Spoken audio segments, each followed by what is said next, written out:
Au niveau du ravitaillement, on est toujours sur un arrêt avant l'heure ou ça sera des arrêts un peu plus fréquents? Alors, en fait, la chute, grosse chute de Richard Fura. Chute de Richard Fura.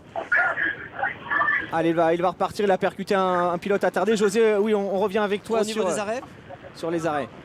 alors les arrêts, normalement 2 arrêts prévus pour les tops, juste avant, juste après l'heure, quoi, hein, donc 60 minutes, et ensuite au bout de 2 heures, logiquement tout se passe bien de ravitaillement.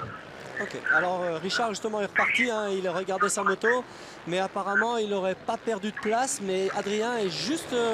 Ah non, il vient de rentrer au Adrien parc. est passé, ouais. Adrien vient de passer, exactement. Et Richard Fura qui est rentré au stand et qui a percuté un attardé assez violemment. José, on te rappellera tout à l'heure pour avoir d'autres informations. Merci pour tes informations précieuses, en tous les cas, tout à l'heure.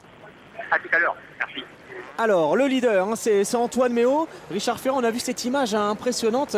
Le pilote privé, le pilote amateur qui semblait souffrir hein, après cet accrochage. Ça fait malheureusement partie du jeu et on espère que la moto n'est pas endommagée. Il y a sans doute quand même un petit souci sur la Kawa puisqu'il est rentré direct au stand. Ou par sécurité en tout cas, mais il a bien fait avec le pauvre pilote amateur qui reste allongé. Alors évidemment, souvent je vous rassure tout de suite, hein, les vitesses ne sont pas excessives dans le sable. Souvent c'est le choc aussi hein, qui fait mal, qui fait peur.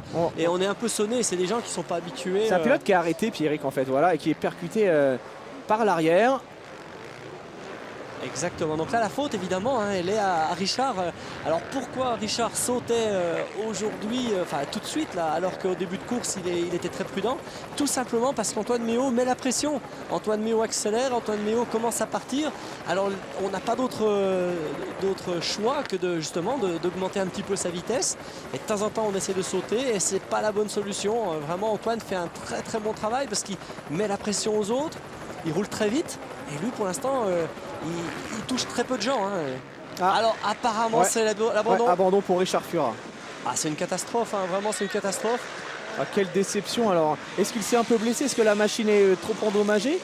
Que s'est-il passé pour Richard qui était vraiment dans le coup? Qui était dans le coup pour lui, ça a l'air d'aller. Ah, il explique qu'il n'a rien pu faire, il était juste derrière. Alors est-ce que c'est forcément la moto là hein, Je pense oui, il a l'air de bien aller et ça c'est le plus important, on est d'accord hein. Ouais, apparemment il aurait cassé le... On aperçoit son papa qui est là à ses côtés. Et Alain Fura, plusieurs fois champion de France, le motocross. Ah, quel dommage. En tous les cas, attention à Richard Fura dans les années à venir. Ah non, hein. mais c'est certain, il avait fait une course qui était brillante jusqu'à présent. Demester a raté des touquets hein, comme ça, on revoit l'image. Il y a un choc assez violent, vraiment très violent même. Hein. Ouais, exactement, on le revoit le ralenti. Alors est-ce que c'est un problème au niveau peut-être du carter ou... Je pense que c'est évidemment le côté droit, la pompe à eau peut-être. Alors que le pilote est toujours au sol, hein. Il a l'air assez sévèrement touché. On espère que... Bon, vous avez vu, hein, ça a tapé juste le bas du corps, donc il n'a rien au dos ni à la tête. Je préfère rassurer les gens.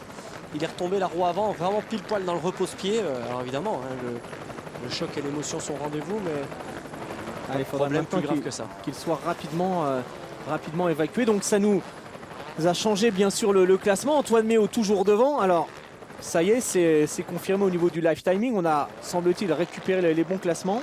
Ça c'est Richard Fura, donc le malheureux Richard Fura qui avait fait un début de course parfait. Donc ça ne sera pas une Kawasaki encore cette année, hélas.